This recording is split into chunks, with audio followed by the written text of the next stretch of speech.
Guys, how's it going? Welcome to Sports Stars.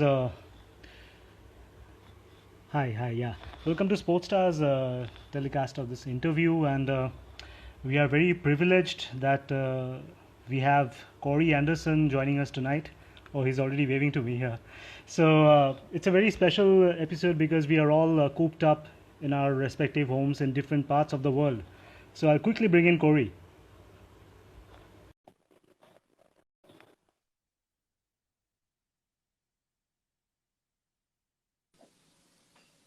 Hi, Corey. How are you? I'm very good, thank you. How are you? Thank you so much for joining us tonight. And it's morning there in Dallas, I know, and Yep. it's a very tough time where the entire world is going through this pandemic. So we are very privileged and we are very honored that you agreed to come here and have a chat with us, because this is the time where we need to talk and we need to make people positive about the situation. Yeah, There are a lot of exactly. fans of yours from India who are joining in slowly. So before we start off the show, could you just tell us that are you staying in Dallas these days, or is So I guess yeah, everyone, hello everyone who's joined Instagram Live. Look, I think the times that we're obviously going through are unprecedented, and no one's quite sure how long it's going to go for or how long it's going to last, and I guess the situations people need to be aware of and things like that. I'm just hoping everyone's families are safe and healthy. That's probably the first thing that everyone is hoping for, that everyone can come out of it, I guess, as unscathed as possible. But I guess there's probably no excuse for no time to do these kind of interviews because everyone's at home. So I'm glad you messaged me and said if I can do it, and I'm more than happy to have a chat. Look, about Dallas, my fiance is from Dallas, so I've for the last few winters, basically, I try and sort of come across here as much as I can, in between either competitions or just when I've got some downtime, or we both have some downtime. And yeah, I didn't think sort of probably 5 or 6 years ago that America would be a place that I'd be spending a lot of my time, but I absolutely love it here. It's been fantastic. Obviously, again, the timings of things around the rest of the world as well. It's not the most enjoyable in terms of what we're all dealing with, but yeah, I guess it just goes to show when you're with family and friends, then at least you kind of take those are the best things you can kind of take out of these situations as well. and coming back to cricket, which is the center of our topic tonight, that is, you have played a lot of IPL, and for us in India, this is the first time in the calendar year after in 12 years that there's no IPL going around at this time. So if you could tell us about your memories from the IPL, because you have played with Delhi, you have played with Mumbai, you have played with RCB, with Virat, you have played with Rohit in Mumbai. So what has been your memories, starting with Mumbai Indians, because they have been the most successful team in the IPL, and today was supposed to be the match between Mumbai and Rajasthan. And talking about that, we go back to into 2014, where you had scored that 44 ball 95. So if you could tell us about your memories with Mumbai and Rohit and the entire clan. Yeah, sure. Obviously, IPL's, well, it's one of the biggest events in the world in terms of sport, and especially cricket. So not having it at this stage, it's a very foreign feeling for, I'd imagine, everyone, especially Indian fans and cricket fans all over the world. It's a strange feeling to have that not on the calendar as of now. So I'm sure everyone's got their fingers crossed and is hoping that I guess the formalities of that can go ahead at some point in time. Look, the experience I've had within the IPL is fantastic. I think when you're a kid, you dream of playing for your country, and I think you've found, I think the IPL has probably made the inclusion of children all over the world playing cricket. They not only want to play for their country, but they want to play in the IPL. That's a credit to India cricket as well for creating such a spectacle, to make that such a massive global thing. It's fantastic. So yeah, to be involved in it, it's been awesome. Playing for Mumbai, getting my, I guess, first opportunity with them and being there for a few years. I've probably, when I spoke to people about it, I probably didn't quite realise the level of what it actually was in terms of what franchise I was going to and things like that. And I guess I probably landed on my feet going to Mumbai. It's one of the best organisations. They're one of the most successful franchises in IPL history as well. So to be able to be there, learn from those guys like Rohit Sharma and and guys like that, and the Ambanis, who the owners, obviously they were looked after me extremely well. Appreciative for all that they did for me as well. So look, I loved it. I mean, the first year as well was very eye-opening. I was sort of, I guess, very raw in terms of understanding what I was probably doing as a cricketer and playing 2020 cricket. And so to go through that situation and I guess, coming to the end of that competition, having to be in a position where it was a, do or die game, and being able to be the one to not hit the winning runs, but to, I guess, contribute in a big way for the team in that game. It's definitely a massive highlight of mine through my career. And I think just because on that stage and the people that are watching it and the feelings that you get about it, it was incredible. So look, I thoroughly enjoyed my time with Mumbai. I thought it was fantastic. Being, I guess, not necessarily traded, but released and going somewhere else, it's kind of part of cricket, and it's something that cricket's never really probably been associated with, solely on the fact that it's an international game, basically, in terms of what that looks like. But franchises have obviously shown now that it's starting to become a lot more, transfer stuff, player turnover. So, to get the opportunities to play for Delhi and RCB, again, different environments, different players, different coaches, and both fantastic as well. I can't say a bad thing about them. I've enjoyed every place that I've been. Mumbai obviously has probably a bigger place in my heart, purely on the fact that I spent the most time there. It was the first place that I went to playing in the IPL. So it's hard to sort of deter those emotions of Mumbai. I absolutely loved it. But Delhi was fantastic. RCB was fantastic. And again, you're playing with these players, these Indian players and international players that are they're rock stars of the game. So to play against someone like a Virat Kohli during an under-19 World Cup and things like that, then all of a sudden leading into I'm now taking the field with him for RCB. It's quite a surreal feeling. And if you told me that when I was 18, 19 and told me what Virat was going to become when we were 18, 19 as well, it's such a cool thing to be able to sort of be a part of, witness it, and I guess in real time. And then, try and make as many highlights as you can for yourself, not just the playing side of things, but people you've met and the things you've seen along the way. So, the IPL's given me massive opportunities in terms of cricket, and not only just within cricket, I think outside of cricket as well, gives you a pretty good perspective of what things look like, and the different cultures everyone has to deal with, and different places you have to go. So I've probably gone on a little bit with that question, but it's been fantastic, and I'm hoping at some point again I'll get the opportunity, and I'm sure the guys who are in the IPL right now, they want the opportunity to play obviously this year as well. So it's such a fantastic opportunity for all players and fans as well. And talking about Mumbai and RCB, Rohit and Virat are the two prime batsmen of India today. And when you had started with Mumbai, that time Jasprit Bumrah was starting off for Mumbai Indians. It was very new in his career. And so, what memories do you have of Jasprit then, and how do you? And because Jasprit is somebody who he is right now, he's totally a very changed bowler. So, what's your first?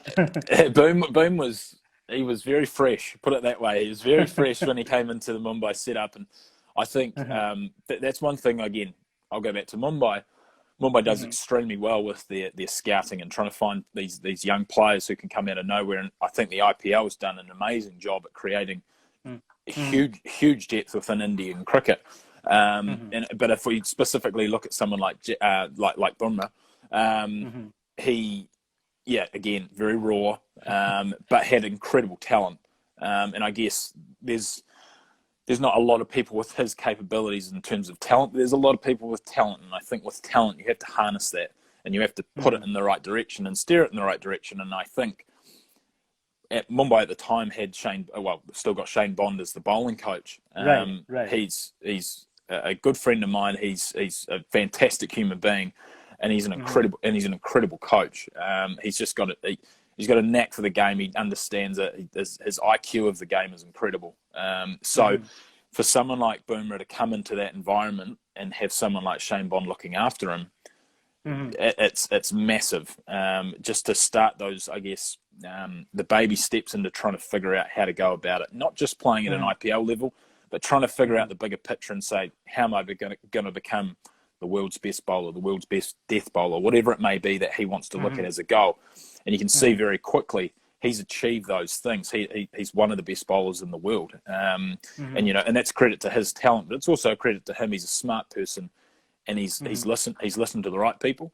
And he's got himself in a position where he is one of the best in the world. So yeah, to see him from the very start, they're sort of very fresh-faced, and then to, a little bit wet behind the ears just with knowledge and things like that. But he's progressed unbelievably well into one of the best cricketers in the world. So those kind of things are quite cool to be a part of at the very start as well, and see guys create that journey. And although I'm still a player, and that's obviously what my priority is and wanting to do, I think if you think of, some of the elders who have coached people or mentored people, you can see how they see that excitement of seeing people grow from, I guess, their first steps to when they get to, being sort of full grown adult and seeing where they go from. So he's definitely one of those people I look at and sort of think it's cool to see where he started and where he is at now. And you can put a few people in that category as well. Someone like Hardik Pandya as well. Same sort of thing. They both basically started at the same time.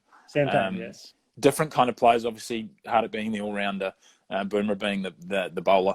But Hardik, very similar sort of thing. You come on the scene, and he's a rock star. He's got a swag. He's got a swagger about him. He loves it, and he loves being a rock star. And I think that's obviously something in India as well. India fans that they love him. That he's been a massive part of India cricket, I guess, in the last sort of few years as well, being that all-rounder that they want. He's obviously been out with injury, unfortunately, and I know he's back on the mend now. And this kind of stuff, obviously with the lockdown and the coronavirus, COVID-19, it's sometimes for someone in his position, he's raring to go and he wants to get out there. But I guess something like this can, no one wants this to be a blessing, but is in his position, just gives him a bit more time to, do the little things, get back into it, sort of get the engines, I guess, recharged and go again when he needs to go. And I think it'll probably do him a world of good, because I just know from being in that position of being injured, having time out of the game, you want to get back immediately, and as soon as you feel like someone can give you the green light to get on that field, you want to go, whether you're not 100% or not, you want to do it. So I think in his position, he's probably might have just sort of looked after him enough to be able to get him to push into a big, he's still in the prime of his career and the youth of his career, really. So it is going to be awesome to see him flourish as well, and see where he gets to at the end of his career as well. But he's a quality player, and I guess both those guys have probably been standouts for Mumbai, obviously as a franchise, but with Team India as well, they've been fantastic. So cool to see them from the start of their IPL careers per se to obviously becoming the international heroes they are. I'll take one question from one of the fans of yours. They're asking a lot of questions. One of them is saying that, how are you keeping in touch with cricket in this crisis? How are you training? That's a good question. It's hard to, I think in everyone's situation, it's pretty hard to pick up a bat and get someone to throw at you at the moment. But I've thought about it the other day. I actually bowled in the driveway the other day. Just got a couple of tennis balls out and bowled against the garage. So I think you can try and do anything that's possible. I think, I haven't done it yet, but a good way to do it would be, get a long sock or a pair of mum's stockings if she's allowing you to use them.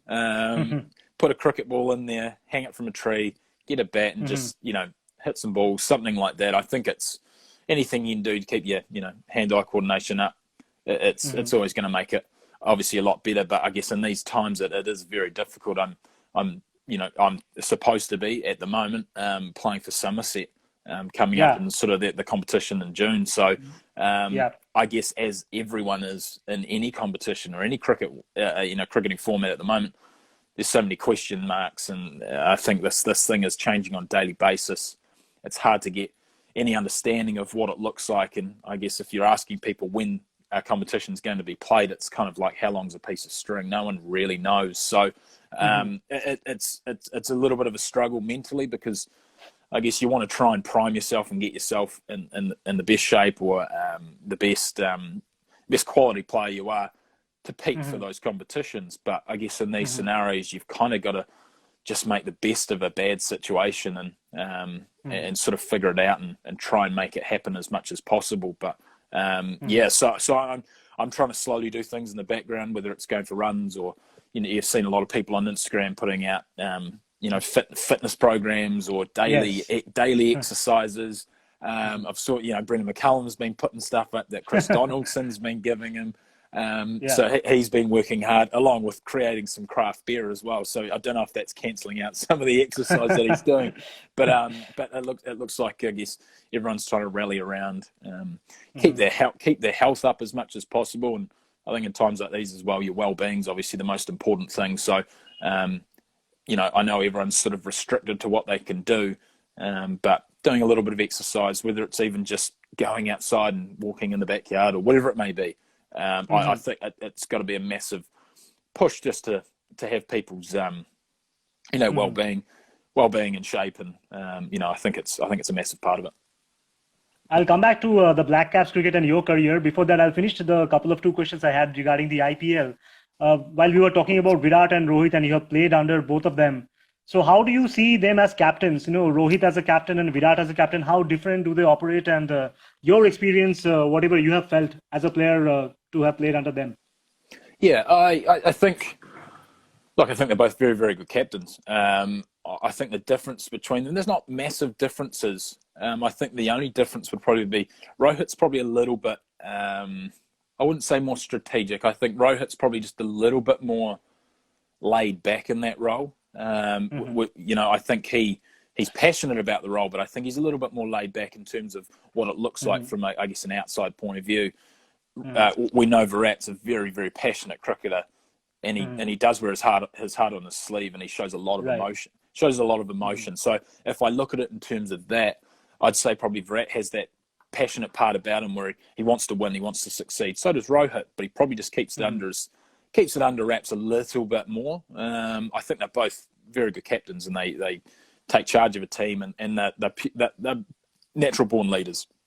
You look at both of them; they're obviously some of Virat and Rohit, best batters in the world. And Rohit, because I got to see him up close for a longer period of time with Mumbai, he's honestly one of my favourite players to watch. When he's in full flight and going, he just makes it look like it's the easiest game in the world. And as a player, to understand what that looks like, and another player's being able to do that, it's incredible. You can see the top guys in the world; they make the game look very, very easy. Even you make it look very easy too. I don't know about that. There's a lot of thoughts going through my head when I'm out there trying to face the ball. But yeah, these guys make it look so easy, and Rohit's a perfect example of that. Virat's obviously the perfect example of that as well. But in terms of their captaincy, they're both good tacticians of the game. They understand the game. They know how to win, and I think that's a massive part of, obviously, India's success as well.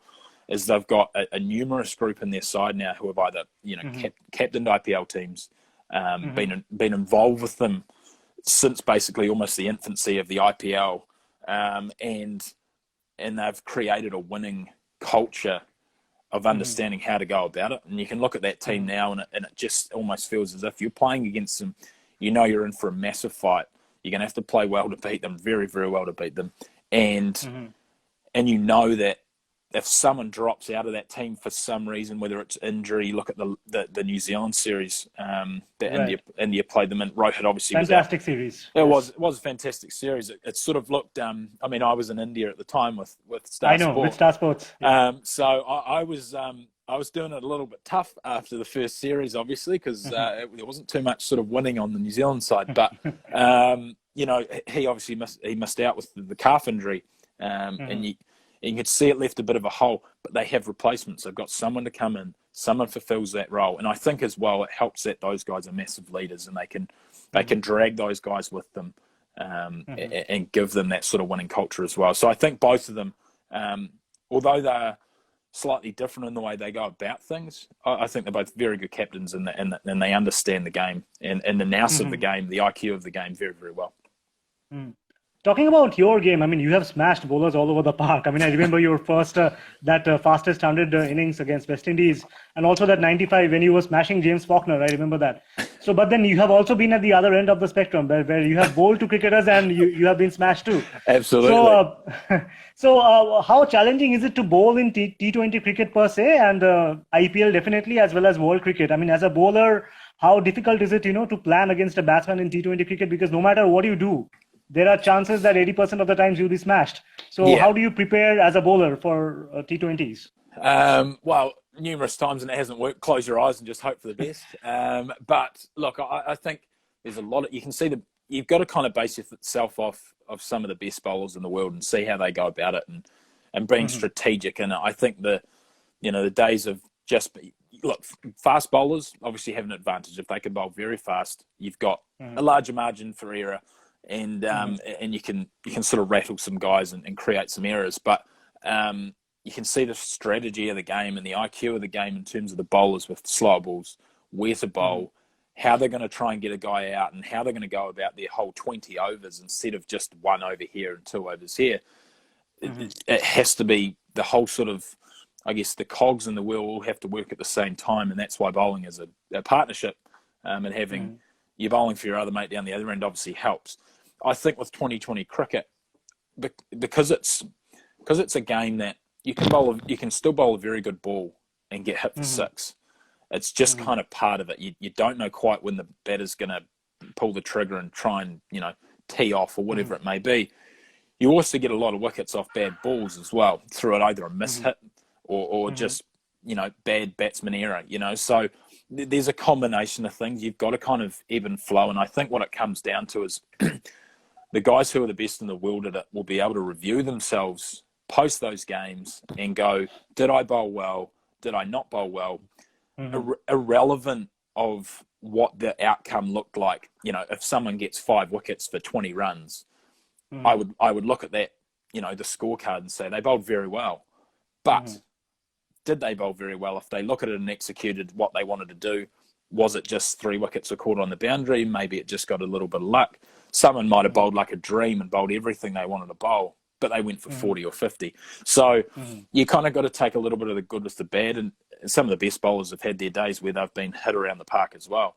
And I think as a bowler, you've kind of got to just deal with it. The more that it builds up in your head that you've been hit for a 6, you get tense. You want to sort of get that ball back. The next ball, you all of a sudden make another error. You're chasing your tail for the rest of the over, and it naturally happens. If you get hit for, it's a natural thought, regardless if you're, playing backyard cricket or if you're playing international cricket. The thoughts can be similar. It's just on a higher scale. So, there's plenty of times where I've been hit 6 first ball of the over, and my first thought in my head is, please don't go for 36 in the over. So, you don't want to have the negative thoughts. You can't help it sometimes, but if you embrace it and try and move on from that, then it kind of comes back to the plan that you're trying to achieve. If you don't have a plan, a bowling plan per se, it makes it very difficult. You're drifting, you're hoping it goes well. And I think in cricket, hope is one of those things that it can drown you. If you're hoping things go well, that means you probably haven't prepared maybe right, or you're just hoping for something to go your way. Cricket, a lot of luck is involved in cricket. Don't get me wrong, but there is also that ability to potentially create your own luck and chance your arm.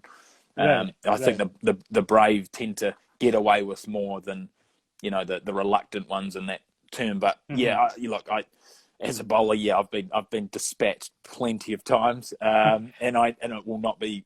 I will continue to get dispatched on probably numerous occasions as well. But I think it's the part of the joy of bowling as well. You want to fight back. You want to fight back, and you want to get the guy out. And even if the batter hits you for a couple of 6s in a row, if you get him out in the 3rd ball or 4th ball, then you probably win that battle. So you're always in it. You're always in it. But whereas a batter, you've got to sort of fight the urges to try and almost get redemption, especially as an all-rounder. If you've been hit around the park as a bowler, the first thing you want to do when you come out is you want to get redemption, and you want to take down, you want to get some boundaries back and show people that you can do the same to them. It doesn't always work like that, I think the harder you go at it, it just becomes more difficult, and you make more errors. So yeah, it's a fascinating part of the game, and that's why it becomes more mental, trying to figure out, I guess, plans, tactics, and then for yourself and for opposition as well. So that's why gaining experience, talking to older guys, talking to the guys like Rohit, the guys like Virat, it's so valuable that those conversations, because you're getting an insight to how some of the best in the world go about their game. And although you might not be able to understand it immediately, because some of these guys work on a different level and they're on a different planet in terms of how they go about things, you can take little bits and pieces, and it all helps. And that's the beauty of experience, and how much you play and how high the level you play at with these other players. So it's, put it this way, I don't like playing on small boundaries if I'm a bowler, but if I'm batting, small boundaries, happy days. But yeah, if I'm bowling, I'd rather those boundaries be a couple of 100 meters long, and no one can hit a boundary. But I don't think that's going to happen. As a batsman, who has been the most difficult bowler to hit out for you? And as a bowler, who has been the most difficult batsman to bowl to? It's a good question. I think it probably depends on the surface, obviously, as well. You look at India. India's got some, I think, Indian wickets have got a perceived idea to have a lot of turn. They do, obviously, if it's a dry wicket and things like that, the ball will turn and the spinners become effective.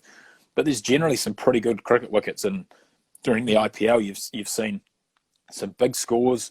Fast bowlers get hit. There's some good wickets that are in India. Look at Wankhede in Mumbai. That's a fantastic wicket. So look, one of the hardest guys I've faced, and I've been asked this numerous times, who was one of the hardest or fastest bowlers that you faced. I faced Dale Steyn in Dubai, actually, when the IPL, I can't remember which IPL it was, but maybe IPL 2013, yes. Yeah, 13 or 14, I think, yeah. IPL 7 or 8, maybe, something around there. He was bowling. I'd faced him a couple of times, and I thought I understood how he went about things to a degree. I was very probably naive about it, but I thought, well, he sort of revs things up as he goes on in the innings. But on this occasion, I went out there and he got me out in the last ball of the over, and it was the first time that I thought, I'm going to have to play a shot before he bowls the ball. I couldn't see it. It was the first time that I could literally hardly see the ball, and all I could see was when it went past my head. Basically, it's the only time I could see it. And he gloved me out on the last ball of the over, wicket made, and he made me look like an idiot. He made me look like a school kid playing international cricket. And he was one of the toughest ones that I faced during that time, and kind of gave me a bit of insight to thinking I don't want that to happen again, because I'm if I'm not in control, someone else is, and that's a problem within cricket. So that was probably one of the toughest ones. I mean, I faced some quality spinners as well over the time. You look at guys like Ashwin, Rashid Khan, obviously recently with 2020 cricket and things like that. Yuzi Chahal. There's been some fantastic spinners. Muralitharan, I was lucky enough to play against him when he was playing for actually Wellington in the domestic comp in New Zealand. So I only faced a couple of balls, but quite cool to think that I've actually faced him and knew what that looked like from that angle, because it's obviously very different to watching on TV. So look, there's been some quality spinners. Harbhajan, I got to face a lot in the nets and things like that. It was, although I was trying to hit him to all parts of Wankhede during training, he's had my number numerous times and got me out plenty of times. But look, some of those guys are quality as well, so they become very difficult on turning wickets as well. In terms of bowling, I think it's probably cliche when I say it, but it's very difficult to go past some of the best batters in the world, guys like Rohit, guys like Virat, bowling to Kane in the nets is difficult enough. So AB de Villiers, especially in 2020 cricket, those guys who the guys who go after you and don't hold back and they bat fearlessly, those are the most difficult, because you know what's coming, but you've got to somehow be able to stop it. Like Brendan McCullum, for instance, he's, you know, I think I've bowled against him once or twice in a game. I'm glad I haven't done that too many times, because he goes at you. You know what you're supposed to do and try and do, but the quality of player, that they almost sort of outsmart you, and they get the better of you because of who they are and what they know.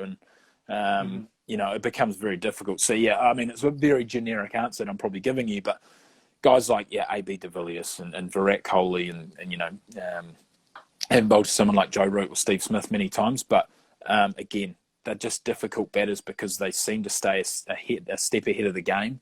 You think you've got them, you think you know how to bowl to them, and then they just find a way to beat you out of it, basically, and you've got to kind of go back to the drawing board and start again. But while you're going back to the drawing board, they're doing the same thing and figuring out how they get better and how they go about it. So I guess that's why they're greats of the game, is they continue to push the envelope of their success and push the challenges that they need, and try and get as much out of themselves as possible. And that's why they keep creating the gap of basically the best in the world, and then I guess the rest, What about Mahendra Singh Dhoni? Because you know, I remember that game. Yeah, I forgot him in that list. He's definitely in there as well. Look, because Star Sports was screening that match where, you know, you were bowling that last over and he smashes you one, and he wins the match for CSK by hitting that six. What was going on in your mind that time, you know, while you were bowling that last over? Because it's very challenging to bowl to MS. Yeah, a lot. Just when you brought up his name, I was trying to drown myself in my coffee as well. But look, you know, he speaks for himself. You know, MS is one of the greats of the game, one of the best finishers in the world. You know, and trying to bowl to him, very difficult. I know during that time, I had Virat at long on, I had AB de Villiers at long off. They were continually running in to say, what are we thinking? What should we bowl? What should we do? And, you know, even the conversations that I'd have with them, they were like, well, you know, we could try bowl that there and try and bowl there. And you kind of get that understanding that these greats of the game who, you know, great batters themselves, they understand what they're probably trying to achieve. Even their thoughts are kind of like, oh, it's a little bit of a grey area, because if you bowl there and slightly miss, he's probably going to hit you for six. And if you bowl there, then he's definitely hitting you for six. And so it's hard to get those negative thoughts out of your head. But, you know, I think the thing that you take a little bit of, not joy in, but the thing that you can kind of subdue the moment a little bit is, you know, when someone like that goes after you and gets a hold of you, I'm not the first one. You know, I'm not the first one that's happened to. He's done it to basically every bowler in the world at some point in time. Yeah, it's difficult, but I think the challenge of it as well is you want to bowl to those guys, you want to test yourself, you want to try and get them out. And I think once you bowl to those guys, and not necessarily figure out a way to bowl to them, but just because you've bowled to them gives you a massive insight to bowling to other people as well. You can stand at the top of your mark to someone, you know, there's no disrespect to whoever else is coming out, you know, after MS Dhoni or before him or whatever. But they might not be up to his quality or standard or his, I guess, praise of what he's got as a cricketer. But you've got that experience from bowling to MS Dhoni that you now have in the back of your mind to say, I know what bowling to MS Dhoni looks like. It was difficult, but I'm bowling to you. I'm confident about this. I know what I'm doing. So you kind of gain more confidence as you bowl to these bigger guys. And it's like playing international cricket. Once you played international cricket, you get a taste of it. Going back to domestic cricket, you understand how you can deal with it a little bit better, and you feel like you're a better player because of it. Same when you're playing against these best players in the world. The more players that you bowl to, the best players in the world, you face the best bowlers in the world, you get a better understanding of where you're at, what you need to do to get better, and try and, I guess, prevent the worst from happening. And that's how you kind of go about it. And that's why, although it's, you know, potentially demoralising bowling and facing these guys sometimes, it also does you a world of good, and it puts you in good stead moving forward. And you know, if you can find the good things out of it, it can make you a better cricketer. Superb. I'll go to my last section quickly before we close this chat, Yeah. because I know it's morning time there and you must be having other work to do rather than talking cricket with me throughout. So going to Black Caps, how you are planning your comeback, because this T20 blast would have been vital for you. Same way this IPL would have been vital for MS Dhoni to make a comeback. Looking at the T20 World Cup, so how are you preparing for your comeback, and a little bit on the on Black Caps' cricket at the moment, because they played two World Cup finals. I Yeah. wouldn't say that they lost the World Cup final. England just won it.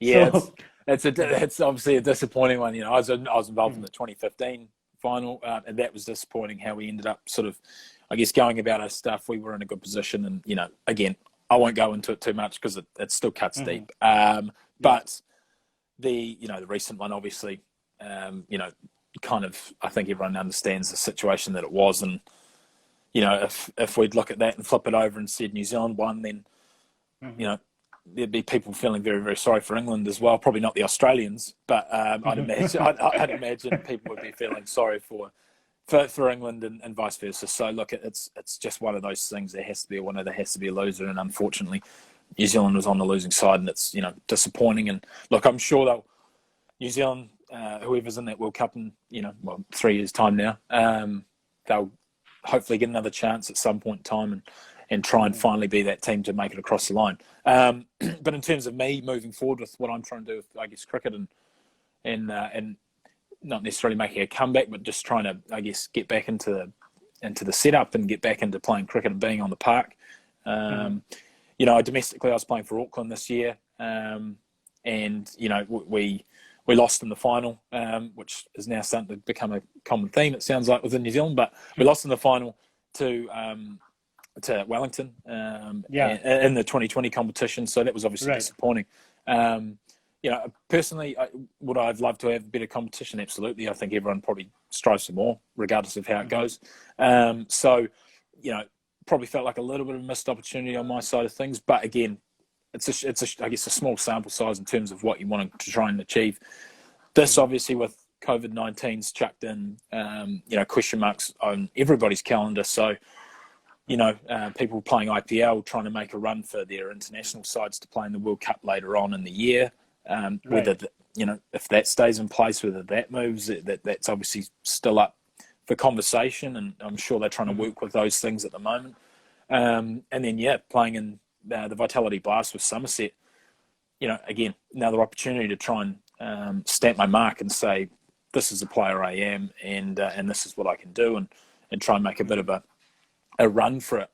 So obviously, again, we're at other people's control at the moment. Well, everyone's out of control in terms of what they're able to control. But I think obviously that it's disappointing. But I guess those kind of things are the things that you can try and sort of I've got to try and play in to make myself available and make myself the cricketer I can be. And I think injuries have obviously hindered me, and it's hindered me for a long period of time.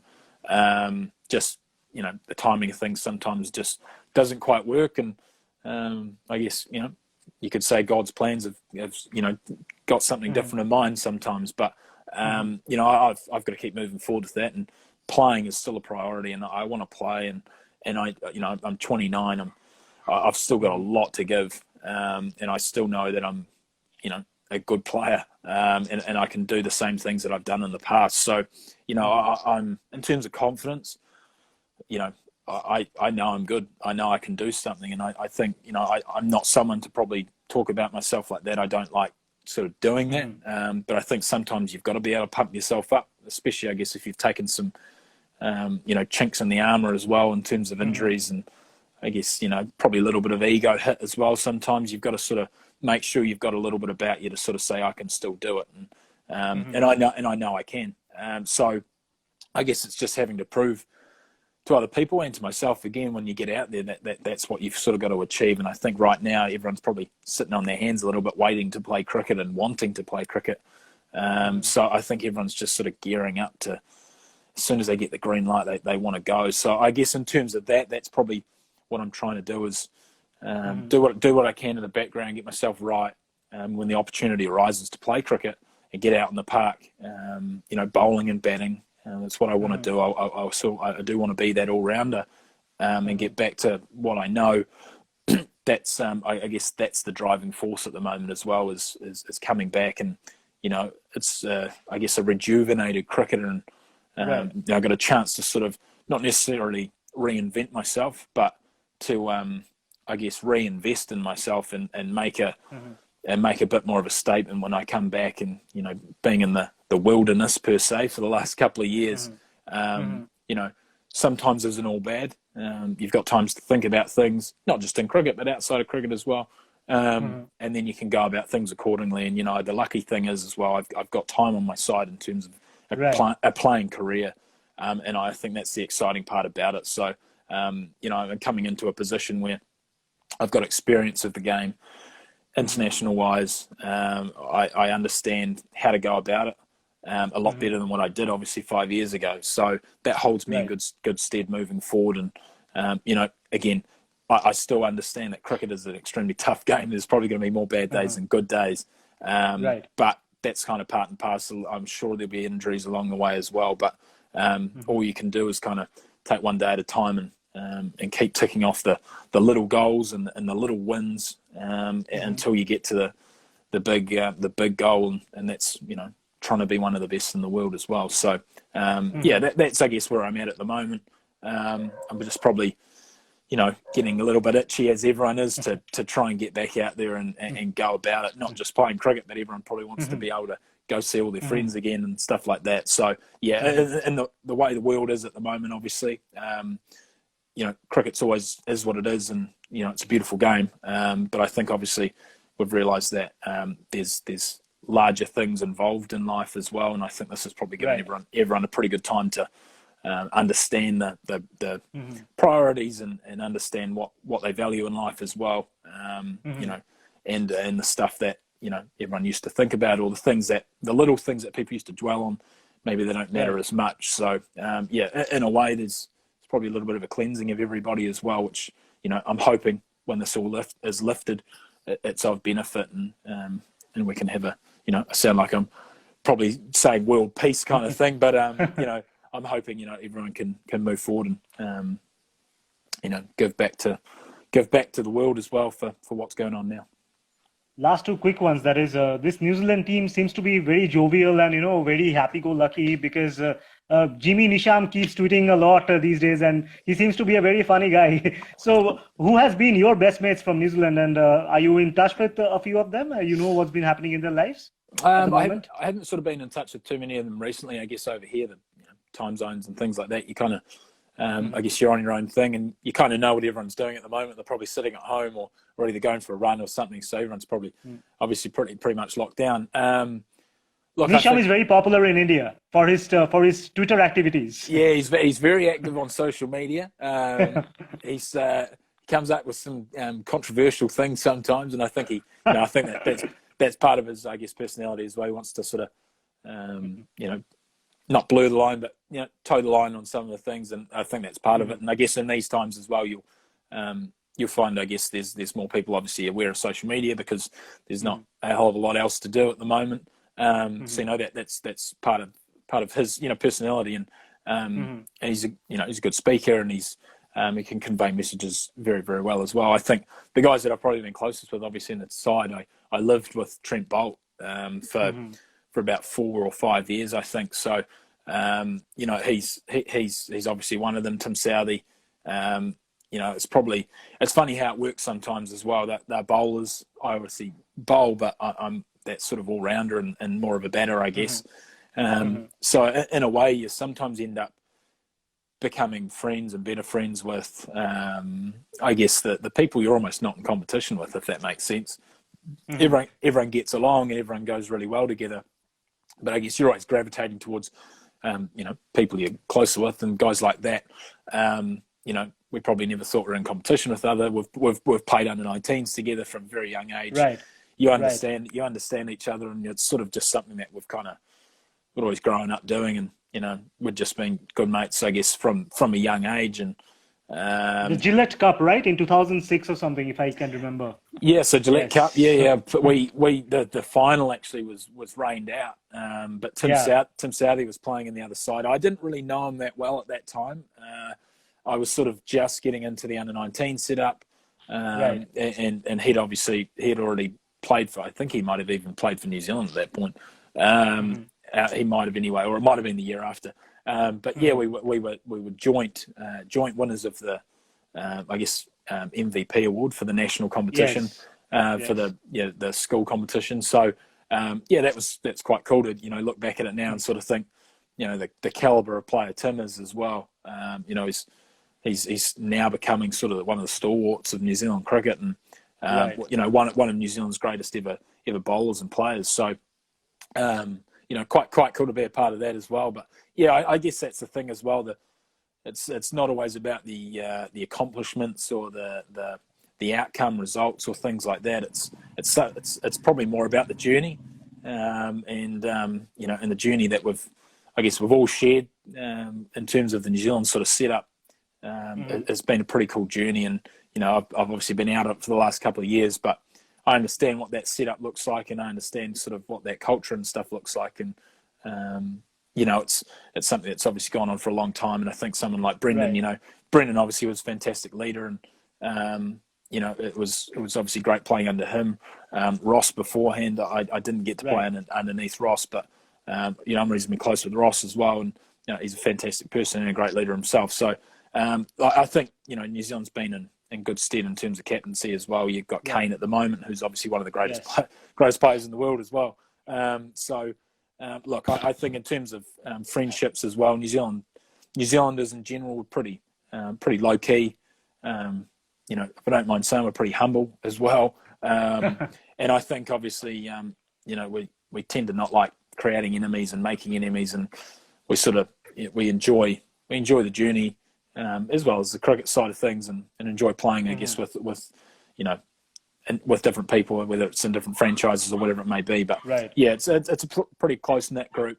Guys enjoy each other's company, and you kind of have to as well, because when you're on tour, you don't have anyone else to sort of rely on. I guess you sort of end up becoming each other's family for months on end, and and it's sort of what you live and breathe for a long period of time, depending on how long you're in that environment. So yeah, it's a close-knit group, and I guess, but back to the original part of it, guys like Tim and Trent, I've sort of probably been the closest with. Guys like Guppy now lives around the road from me in Auckland, and you start getting closer with different guys. I've moved to Auckland cricket now, so you start becoming closer with some of those guys, and it's I guess. Everyone starts knowing each other, and cricket's a pretty close-knit community, and they seem to get around each other pretty quickly as well. So it's a great culture to be involved with, and obviously the friendships you make is something that you'll always look back on as well as while you're playing, and in the future as well. My last question to you. Thank you so much before that for joining us. Okay. I'll again thank you after this question. That is, somebody was asking about the fastest 100 of that time. That record was made by Shahid Afridi in 1996, 97 that time, and it stood the test of time for about 18 years before you came into the scene and you scored this fastest 100 of 36 balls. Just a year after that, AB de Villiers broke your record. So did you have a conversation with Shahid Afridi after breaking his record, and did you have a conversation with AB? No, what's your equation with them like? And any memories from that game? Any memories that you have from that game? Yeah, sure. I didn't really talk to Shahid Afridi about it. I feel like I got a lot of hate from Pakistan for a little bit of time. So I was a little bit probably hesitant to do anything. And I think at the time as well, I probably didn't really quite realise what I'd done. I was very fresh into my career in terms of white ball cricket as well, and I didn't really understand what had sort of happened. I didn't know that I achieved the record once I hit the six. I didn't really know until it came over the announcement, and again, never really sinks in, and and it doesn't sort of, I guess, play much of a part. It's quite cool. All of a sudden I've got my first 100 for New Zealand in ODI cricket. I'm ecstatic about that. So you sort of weigh everything up, and you don't really understand it until later on and down the track. And I guess in the year following with AB de Villiers, beating that. Well, records are there to be broken. That's kind of what they're there for. Sure. And someone of AB's quality, and caliber and the player that he is, yeah, if it's someone like that to beat your record, you happy days. You know, that's what it is. You know, it's a part and parcel of it. And you know, if it takes someone like him to beat that kind of record, then you know, please go ahead. Like, that's fantastic. You know, so, and I think as well, it was never my intention to try and go out and beat that record because I didn't really know too much about it. So, you know, I think as well you know, I spoke a little bit with Brendan McCullum about it actually post it, and you know, it's probably, you know, as good as that was, and as much as it played a huge part in me, I guess, stamping my mark on world cricket and getting the opportunities to play in the IPL and things like that. I guess, you know, all good things, as good as they are, they still have their effect in terms of some negative sides of it as well. And I think I probably battled with it for a little bit and trying to understand that I was now a player that people perceive that I'd achieved that, so why can't I achieve that again, or why can't I go out and repeat that?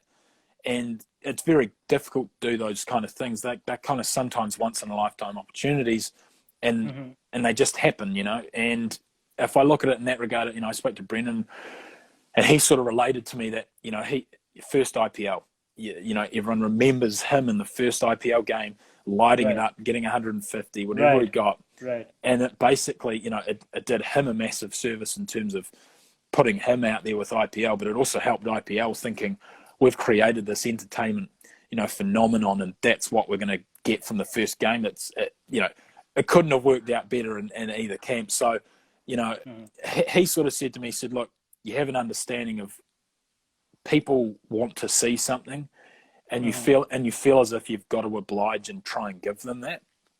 And sometimes it can be a real burden because you're not necessarily playing the game you're in at the moment and playing the bowler or the ball that's being bowled to you. You're trying to achieve something that you want others to try and think that they want you to do. So it sort of deters you a little bit. You kind of feel like you've got to go out there and try and get the fastest 100 every game, or you've got to try and hit as many sixes as possible because you feel like that's what people want. And I think it took a little bit of time for me to probably understand that it's not something I can do all the time, and it's not something that I'm going to be able to do all the time. And I think Brendan sort of walked me through that a bit, and it really helped me. And you know, I think when AB, you know, took down the record, you know, I can remember Brendan saying to me, he said, it's probably a good thing, mate. You know, I don't have to hold on to that, or I don't have to feel as if I've got something to prove every time I go out there to bat. And, you know, and I think it did help. And, you know, again, it's going back to having experienced guys around you and those kind of things, and having those conversations. They're massive. If no one had spoken to me about it, I might have just quietly sort of boiled away in my head and got to the point where I just sort of capitulated and didn't want to do it, you know. So, you know, I look at it, and although it was fantastic, and it sort of probably, you know, crafted me into the player that I am, and the ability that I've got to, you know, play in some of these competitions and the experience that I've had, that's been a massive part of it. So I never regret it at all. But there's obviously some downsides to doing those things as well. So, you know, I wouldn't change it for the world, but I'm just glad that I guess some people around me at the time, I could sort of, they could see it as what it was, and you know, they shared their values with me, and I could understand it from their point of view, and gave me a good idea of what that sort of looks like. So, you know, I feel like I'm in good stead if someone younger and someone coming onto the scene, if they have those experiences, I feel like I can share that knowledge with someone else now. So it's quite a good thing to have that sort of in the back of your mind. So, but again, on that day, look, it's easy to say it changed my life in terms of what I did as a cricketer and what I'm able to achieve and what I'm able to go and do. You know, so it's been massive in terms of my career. And I know that's something that people always remember, and people always sort of relate it back to. And that's fantastic, you know, and I think I'll always remember it as probably not necessarily the starting point of my career, but one of the massive highlights, and one of the big sort of stamping marks to say, this is who I am. Big highlight, yes. Yeah. So look, it was fantastic, and it has probably crafted me into, you know, who I am as a cricketer, and I think everything that's gone with it's, you know, it's been fantastic. So, yeah, it's fascinating to sort of see where it went to after that, and kind of, I didn't really probably realise what the world was going to kind of show me in terms of cricket and things like that. So I'm very grateful for the opportunities that have come about from it as well. That's like very well explained. I mean, you've justified the entire thing, summarized it so nicely. Thank you so much, Corey, for joining us. And it's been always a pleasure to talk to you whenever I've spoken to you over the phone, or now we are speaking on camera. Any message you have for your fans in India? A lot of people from Pakistan also joined in. Any message you have for fans in India and in Asia overall? Oh, look, I just want to say thanks for following me, following cricket itself, and the fans themselves. You guys are what make the game. You guys are what make it enjoyable to turn up to a ground and play. And whether it's in India and it's screaming fans, it makes it enjoyable, and it makes sitting here on days like this where we can't go and do anything. You miss it. You miss it, and you miss the fans doing what they do as well. So I appreciate everything you guys do for us players as well, and I appreciate you following me, following cricket in general, and sharing the love in terms of that as well. And hopefully I can sort of share some love back in terms of getting back on the park and playing. And if you have missed me, hopefully I can come back and give you a little bit of excitement. If not, that's fine. That's okay. We are hopeful that you'll be back soon. Yeah, exactly. So I just want to say thanks to all the fans, and appreciate all the love that you've given me over the years as well, and may it continue, and I'll hopefully show it back as well. Thank you so much. Please stay safe. Keep washing hands. Stay safe and healthy. Yeah, exactly. Sanitize yourself. Yeah. Thank you so much. Have a great day. Thank you so much. Thank you so much, Corey.